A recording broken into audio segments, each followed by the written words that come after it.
चुकूनही या दोन मूर्ती देव्हाऱ्यात जवळ जवळ ठेवू नका. अचानक तुमचे दिवस बदलू लागले, चांगले दिवस वाईट दिवसात बदलले तर नक्कीच काळजी घ्या. जर तुमच्यासोबत असे घडत असेल तर तुमच्या स्वतःच्या घरात ठेवलेल्या वस्तूंकडे लक्ष द्या. अनेकदा घरात ठेवलेल्या काही गोष्टी काही काळानंतर वाईट परिणाम देऊ लागतात.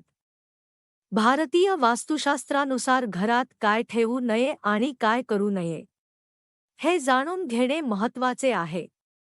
कधी कधी एखाद्या व्यक्तीचे नशीब एखाद्या छोट्या गोष्टीने थांबते किंवा त्याला कोणत्या ना कोणत्या संकटाला सामोरे जावे लागते. लक्षात ठेवा, निर्जीव वस्तूंची स्वतःची ऊर्जा असते. या काही गोष्टी चुकूनही घरात ठेवू नका, नाहीतर तुमचे विनाशाचे दिवस सुरू होतील. या वस्तू घरात ठेवू नयेत, यामुळे घरात नकारात्मक ऊर्जा निर्माण होते आणि जीवन दुःखी होते. प्रथम, आम्ही त्या वस्तूंबद्दल सांगू ज्यांबद्दल तुम्हाला माहिती आहे. शेवटच्या 5 वस्तूंबद्दल जाणून तुम्हाला आश्चर्य वाटेल. तुटलेल्या वस्तू, तुटलेली भांडी, आरसे, इलेक्ट्रॉनिक वस्तू, छायाचित्रे, फर्निचर, पलंग, घड्याळ, दिवे, झाडू, मग, कप इत्यादी घरात ठेवू नयेत. यामुळे घरात नकारात्मक ऊर्जा निर्माण होते आणि व्यक्तीला मानसिक त्रास होतो. असेही मानले जाते की यामुळे वास्तुदोष तर निर्माण होतातच, शिवाय लक्ष्मीचे आगमनही थांबते. ही चित्रे ठेवू नका. महाभारत युद्धाचे चित्र, राजाचा पुतळा, ताजमहालचे चित्र, बुडणारी बोट किंवा जहाज, कारंजे, वन्य प्राण्यांची चित्रे, कुणाची थडगी किंवा देवस्थान, कब्र आणि काटेरी झाडांची चित्रे ठेवू नयेत असे म्हणतात.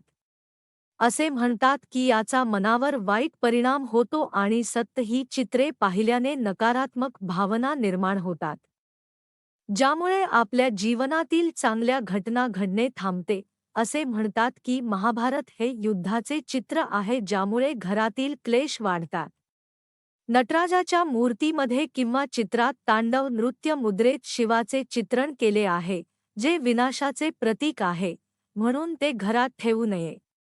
ताजमहाल हे एक स्मशान आहे, म्हणजेच त्याचा मृत्यूशी संबंध आहे, त्यामुळे त्याच्या अस्तित्वासोबतही मानसिकता नकारात्मक बनते. बुडत्या जहाजाचे चित्र तुमचे सौभाग्यही बुडवेल. कारंजाच्या रंगकामाचा परिणाम असा होईल की ज्याप्रमाणे घरात समृद्धी किंवा पैसा येतो त्याचप्रमाणे ते वाया जाईल. वाहत्या पाण्याबरोबर तुमचे पैसेही वाहून जातील. त्याचप्रमाणे जंगली किंवा हिंसक प्राण्यांची चित्रे लावल्याने तुमच्या घरातील लोकही त्याच स्वभावाचे बनतील. निवडुंगाचे किंवा काट्याने भरलेल्या रोपाचे चित्रही तुमच्या आयुष्यात काटे पेरतील. चित्र किंवा फोटो लावताना वास्तूची काळजी घ्या. कलाकृतींच्या नावावर अशा काही वस्तू किंवा चित्रे असतील ज्यात कोरडे खडे, मानवरहित उजाड शहर, विखुरलेले घर, कोरडे डोंगर किंवा त्या सर्व मृत सजावटीच्या वस्तू असतील, ज्या कलात्मक मानल्या जातात परंतु वास्तुशास्त्रानुसार या सर्व नकारात्मक ऊर्जा निर्माण करतात. जुन्या किंवा फाटलेल्या कपड्यांची पिशवी, अनेकदा लोक घराच्या कपाटात किंवा दिवाणात फाटलेल्या कपड्यांचे बंडल ठेवतात. तथापि, काही लोक निरुपयोगी झालेले कपडे कपाटाच्या तळाशी ठेवतात. फाटलेले कपडे किंवा चादरी देखील घरात नकारात्मक मानसिकता आणि ऊर्जा निर्माण करतात. असे कपडे कोणाला तरी दान करावेत किंवा इतर कामासाठी वापरावेत. याशिवाय कधीही फाटलेल्या वेस्ट, अंडरवियर किंवा फाटलेले कपडे घालू नका. तुमचा टॉवेल कुठेही फाटलेला किंवा जुना नसावा. रद्दी जीवनाची रद्दी बनवते. वारंवार एक गोष्ट पाहिली जाते ती म्हणजे लोक घरात रद्दी ठेवतात. यासाठी स्वतंत्र कबाडगृह असावे. जुने किंवा तुटलेले शूज तुम्हाला पुढे जाण्यापासून रोखतात. त्यांनाही घराबाहेर काढा. घराचे छत, वास्तूनुसार घराच्या छतावर पडलेली धूळ काही वेळा पैशांची तडजोड वाढवू शकते. याचा कुटुंबाच्या कल्याणावर वाईट परिणाम होतो. घराच्या छतावर रद्दी किंवा अनावश्यक वस्तू ठेवू नका हे लक्षात ठेवा. रद्दी आणि टाकाऊ वस्तू ठेवल्याने कुटुंबातील सदस्यांच्या मनावर दबाव येतो. यामुळे पितृदोषही निर्माण होतो असे मानले जाते. पर्स किंवा तिजोरी. पर्स फाटलेली नसावी आणि तिजोरी तुटलेली नये. पर्समध्ये किंवा तिजोरीत धार्मिक आणि पवित्र वस्तू ठेवा, ज्यामुळे सकारात्मक ऊर्जा वाढते आणि त्या पाहून मन प्रसन्न होते.